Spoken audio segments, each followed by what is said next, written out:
உரைகள் நேயர்களுக்கு என்னுடைய வணக்கத்தை தெரிவித்துக் கொள்கின்றேன். சங்கிகளுக்கு எரிச்சல் என்பது உதயநிதி ஸ்டாலினுடைய கற்பனை. சங்கிகள் இதையெல்லாம் எரிச்சல் என்று எடுத்துக்கொண்டால் எத்தனையோ புழுதிவாரி இந்துக்களை எல்லாம் கேவலப்படுத்தி கந்த சஷ்டி கவசத்திலிருந்து ஐயப்பன் வரை பேசக்கூடியதெல்லாம் இருக்கிறது. உதயநிதி ஒண்ணுமே கிடையாது, ஒண்ணுமே பேசல. உதயநிதி என்ன சொல்றாரு? நான் கிறிஸ்துவங்கிறார். ஒன்றும் பிரச்சனை கிடையாது. அவர் கிறிஸ்துவராக இருந்தால் அரசு குறிப்பில் அவர் கிறிஸ்துவராக மாற்றிக்கொண்டாரா என்பது நாம் கேள்வி கேட்கின்ற ஒன்றாகத்தான் இருக்கும்.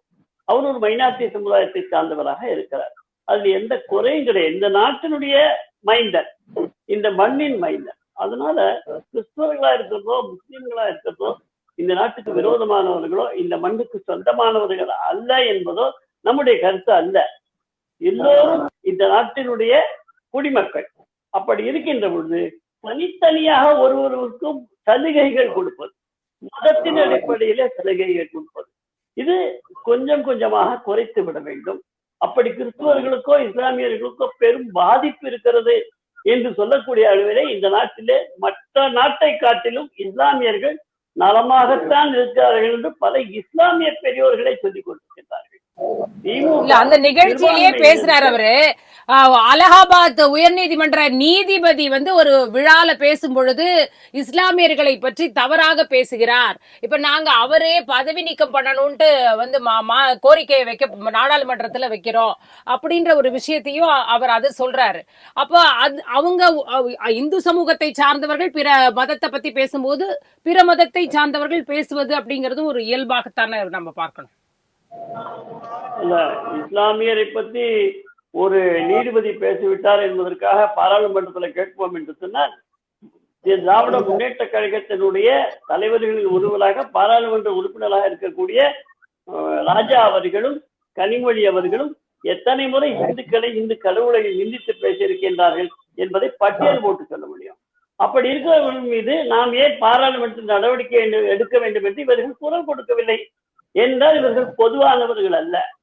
இவர்களை சொல்லும் பொழுது இப்ப பேசும்போது சொன்னார்கள், நாங்கள் சிறுபான்மையினருக்கு பாதுகாப்பு அரணாக எப்பொழுதுமே இருந்து கொண்டிருக்கிறோம். சிறுபான்மையினருக்கு நீங்க என்ன பாதுகாப்பு? இந்த நாட்டு அரசியலமைப்பு அவங்களுக்கு சட்டத்தில் பாதுகாப்பு கொடுக்கலையா? இந்த நாட்டு தலைவர்கள் பாதுகாப்பு கொடுக்கலையா? பாரதிய ஜனதா கட்சியில் சிறுபான்மையினர்கள் இல்லையா? அதனால இவங்க என்னமோ சிறுபான்மையினருக்கு பாதுகாக்கக்கூடியவர்கள் இவர்கள் மட்டும்தான் என்பது போல இது நாடு முழுவதும் இவர்களுடைய பாதுகாப்பினால்தான் இஸ்லாமியர்கள் சுகமாக இருக்கிறார்கள், ஆபத்தின்றி இருக்கிறார்கள் என்ற ஒரு கற்பனையும் தட்டிவிட்டிருக்கிறார்கள். இந்திய கூட்டணியிலே ஒரு உறுப்பினராக, அகில இந்திய கூட்டணியிலே ஒரு உறுப்பினராக இருந்தும் கூட அகில இந்திய அளவில் எந்த அரசியல் மேடைகளுக்கும் பிரச்சாரத்துக்கு கூட செல்லாதது தமிழ்நாட்டு தலைவர், இந்திய கூட்டணி தலைவர்கள். இவர்களுக்கு மற்ற தமிழ்நாட்டை தவிர மற்றதை பற்றி சிந்தனையே கிடையாது. இவர்களுக்கு என்னைக்கு இருந்திருக்கிறது தேசத்தினுடைய சிந்தனை? ஒரு நாளும் கிடையாது. பிரிவினை பிரிவினை பிரிவினை. ஆக இப்படி பிரிவினை பேசக்கூடியவர்கள் இஸ்லாமியர்களுக்கு இவர்கள் தான் பாதுகாப்பு என்றுதான் ஒரு கேள்வி கேட்க. இஸ்லாமியருக்கு ஒரு பிரச்சனை அனைத்து கட்சிகளும் போகின்றன, கிறிஸ்தவர்களுக்கு ஒரு பிரச்சனை அனைத்து கட்சியும் பாஜக உட்பட சொல்றேன். ஆனால் இந்துக்களுக்கு ஒரு பிரச்சனை அங்கே வருவது ஒரு கட்சியாகத்தானே இருக்கிறது. இஸ்லாமியர்களுக்காகவும் கிறிஸ்தவர்களுக்காகவும் சென்ற அதே பாரதிய ஜனதா கட்சி இந்துக்களுக்கு பிரச்சனைக்கும் வருகிறது. ஆனால் மற்ற கட்சிகள் வருகின்றனவா என்றால் இல்லை. அதாவது சிறுபான்மையினர் பெருமளவுல வாக்களிக்கிறதுங்கிறது இப்ப தமிழ்நாட்டை பொறுத்த வரைக்கும் திராவிட கட்சிகளுக்காகத்தான் இருக்கு. திமுக நாங்க தான் சொன்னாலும் கூட அதிமுகவுக்கும் அது போய் கொண்டுதான் இருக்கு. சோ அவங்களதான் நம்புறாங்க. பிஜேபின்னு பேசும்பொழுது இது ஒரு இந்துத்துவா அப்படின்னு ஒரு மக்கள் இன்னமும் கொஞ்சம் அதை வேறுபடுத்தி தானே பாத்துக்கிட்டு இருக்காங்க. அப்ப அதன் விளைவா தானே கொஞ்சம் கொஞ்சமா தானே வாக்கு சதவிகிதம் உயர்ந்து போயிடுறது. இங்க பொறுத்த வரைக்கும் சிறுபான்மையினர்கள் திராவிட முன்னேற்ற கழகத்துக்கோ அண்ணா திராவிட முன்னேற்ற கழகத்துக்கோ காங்கிரசுக்கோ ஆதரிக்கிறார்கள். பாரதிய ஜனதாவுக்கு மிக குறைந்த அளவில் மைக்ரோஸ்கோபிக் மைனாரிட்டி ஆதரவு வேண்டாம் இருக்கலாம். ஒருவேளை இருக்கலாம் தான், அதுவும் சொல்றேன். ஏன்னா உறுதியா நான் சொல்ல மாட்டேன். அப்படி இருக்கின்ற பொழுது அவர்கள் வாக்கு வங்கிக்காக இவர்களை தக்க வைத்துக் கொண்டிருக்கிறார்கள் என்பதற்கான எடுத்துக்காட்டும் ஒரு நியாயம் தெரியுது. நமக்கு பட்டவர்த்தனமாக கண்களிலே தெரிகிறது. எனவே அந்த மாதிரியான வாக்கு வங்கியிலே தாஜா செய்துவிட்டு இஸ்லாமியர்களும் கிறிஸ்தவர்களையும் நம்மோட இணைத்துக் கொள்ள வேண்டும் என்ற எண்ணம் நமக்கு கிடையாது. தேச சிந்தனையோடு தேசிய சிந்தனையோடு நம்முடைய தேசம் ஒன்று, நாம் எல்லாரும் ஒன்றுதான். என்று சொல்லுகின்ற ஒரு படிப்பை ஒரு ஒரு விழிப்புணர்வை ஏற்படுத்தி அவர்கள் பாரதிய ஜனதா கட்சியோடு இருக்க வேண்டும் என்று கருதுகிறோம். தமிழ்நாட்டுல இந்துக்களே பெரும்பான்மையாக பாரதிய ஜனதா கட்சி ஆதரிக்கிறதில்ல. அப்படி இருக்கின்ற பொழுது இஸ்லாமியர்களும் கிறிஸ்துவர்களும் ஆதரிக்கவில்லை என்று குற்றம் சாட்டுவது எப்படி நியாயமா இருக்கும்? அதனால தமிழ்நாட்டுல பாரதிய ஜனதா கட்சி இன்னும் போக வேண்டிய தூரம் அதிகம் இருக்கிறது. ஒரு பாராளுமன்ற தொகுதியிலும் தனியாக நின்று வெற்றி பெற முடியாத ஒரு சூழ்நிலை இன்றைக்கு இருக்கிறது. 3 பாராளுமன்றத்தில் வெற்றி பெற்றோம், இல்லை என்று சொல்லி எப்பொழுதாவது அது நடக்கிறது. ஆனால் இப்பொழுது இருக்கக்கூடிய கடந்த தேர்தல்களை பார்த்தா, அண்மை தேர்தல்களிலே பாரதிய ஜனதா கட்சி கூட்டணியில் கூட வெற்றி பெற முடியவில்லை என்று சொன்னால் இந்துக்களும் பாரதிய ஜனதா கட்சி அதிகமாக வாக்களிக்கவில்லை என்பதுதான் நிதர்சனம். இந்துக்கள் 80 விழுக்காடு இருந்து பாரதிய ஜனதா கட்சிக்கு மொத்தமாக இந்துக்களுடைய கட்சி பாரதிய ஜனதா கட்சி அவங்க நினைத்திருந்தால் பாரதிய ஜனதா கட்சி வெற்றி பெற்றிருப்பார்கள் எல்லா இடங்களிலும். அப்படி நினைப்பதற்கான எண்ணத்தை இவர்கள் கொடுக்கவில்லை. பிரிந்து விடக்கூடாது என்றுதான் சொல்கிறார்கள். ஒன்று சேர வேண்டும், ஒற்றுமையாக இருக்க வேண்டும், ஜாதி பார்க்க கூடாது, மதம் பார்க்க கூடாது என்றுதான் பாஜக சொல்லிக் கொண்டிருக்கிறது. உடனே இந்துக்களை ஒன்றிணைக்கிறார்கள் என்ற ஒரு பழியை சுமத்துகிறார்கள். இந்துக்களை எல்லாம் ஒன்றிணைப்பது தவறா? இஸ்லாமியர்களும் கிறிஸ்துவர்களும் இந்துக்களும் எல்லோரையும் ஒன்றிணைப்போம், இதுல என்ன தவறு இருக்கு? இப்ப ஜாதி பிரிவினையோடு இருக்கிறார்கள் என்று நீங்கள் தான் குற்றம் சாட்டுகிறீர்கள்.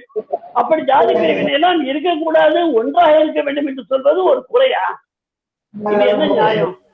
சரி சரி ஜெயகணன் சார், ஜெயகணன் சார், இந்த இடத்துல இந்துக்களுக்கு ஒரு பிரச்சனை வந்தா கண்டிப்பா அத பத்தி பேச மறுக்குதே எல்லா கட்சிகளும். இங்க பிஜேபி மட்டும்தான் அதுக்கு முன்னாடி வருது அப்படின்ற ஒரு நிச்சயமா ஒரு வேலிட் பாயிண்ட் தான் நித்யானந்தன். ஒரே ஒரு விஷயம், இஸ்லாமியர்கள் தங்களை இஸ்லாமியர்கள் என்று பெருமைப்பட்டு சொல்லிக் கொண்டிருக்கிறார்கள், தவறில்லை. கிறிஸ்துவர்கள் தாங்கள் கிறிஸ்துவர், ஏன் மதம் மாறிய கிறிஸ்துவன் நம்முடைய காதலித்து திருமணம் செய்து கொண்ட காரணத்தினால என் மனைவி கிறிஸ்துவ, அதனால் நான் கிறிஸ்துவன் என்று பெருமையாக பேசக்கூடியவர்களும் இருக்கிறார்கள். ஆனால் ஹிந்து, நான் ஒரு ஹிந்து என்று சொன்னால் அவனுக்கு மதவாத முத்திரை குத்தப்படுகிறது, சங்கி என்று சொல்லப்படுகிறது. அதன் ரகசியம் என்ன? அதன் பதட்டத்தினுடைய காரணம் என்ன? ஒரு இந்து தன்னை இந்து என்று சொல்லிக் கொள்ளக்கூடாதா? நான் தவறு என்று சொல்லவில்லை. நீ இந்தியன் என்று சொல்லிக்கொள், நானும் இந்தியன் என்று சொல்லிக் கொள்வது பெருமைப்படுகிறோம். நான் தமிழன் என்று சொல்லு, நீ தமிழன் என்று சொல்லிக் கொள்வதில் பெருமைப்படுகிறோம். இதுல என்ன பிரச்சனை இருக்கு? ஒரு பிரச்சனையும் இல்லை. இதுல இந்த அழுக்கு தண்ணியில மீனை முடிக்கணும் அப்படிங்கிறதுக்காக தூண்டில போடக்கூடிய கட்சியாக, அதனுடைய பிரதான கட்சியாக, முதன்மையான கட்சியாக இருப்பது திராவிட முன்னேற்ற கழகம். இதை முழுக்க திராவிட மாடல் என்று சொல்லி நாடு முழுவதும் ஏற்றுக்கொண்டு விட்டது, உலகம் முழுவதும் ஏற்றுக்கொள்ள போகிறது என்பதுதான் பேசிக் கொண்டிருக்கிறார்கள். இன்றைக்கு நாடு முழுவதும் இந்த சனாதனத்தை அழிப்போம் என்ற அந்த மேடையிலே பேசுவது இருக்கிறதல்லவா, உதயநிதி பேசியிருக்கிறாரே, அதில் துவங்கியதுதான். உதயநிதி இன்னும் சற்று படிக்க வேண்டும். நடித்து கொண்டு அப்படியே அரசியல் வந்தவர், எதையும் படித்து வரவில்லை. ஸ்டாலின் அவர்கள் 40 ஆண்டு காலம் தன் தந்தையாரோடு அரசியல் செய்திருக்கிறார். அதனால் அவருக்கு ஓரளவுக்கு அரசியல் தெரிந்திருக்கிறது, சாணக்கியம் தெரிந்திருக்கிறது. உதயநிதி பச்சை குழந்தைதான். இங்க ஒரு பப்புன்னு சொன்னா உதயநிதியை சொல்லலாம். அதனால அவர் இன்னும் அரசியல் அதிகம் படிக்க வேண்டும். இந்த மாதிரி நான் கிறிஸ்துவன் பெருமைப்படுறேன், சங்கிகளுக்கு என்ன ஆகுறது, வைத்தறிச்சல் வருகிறது என்றெல்லாம் குழந்தைத்தனமாக எல்கேஜி யுகேஜி மாதிரி பேசுறதுங்கிறது அவர் தவிர்க்கணும். அது அவர்களுக்கு நல்லது.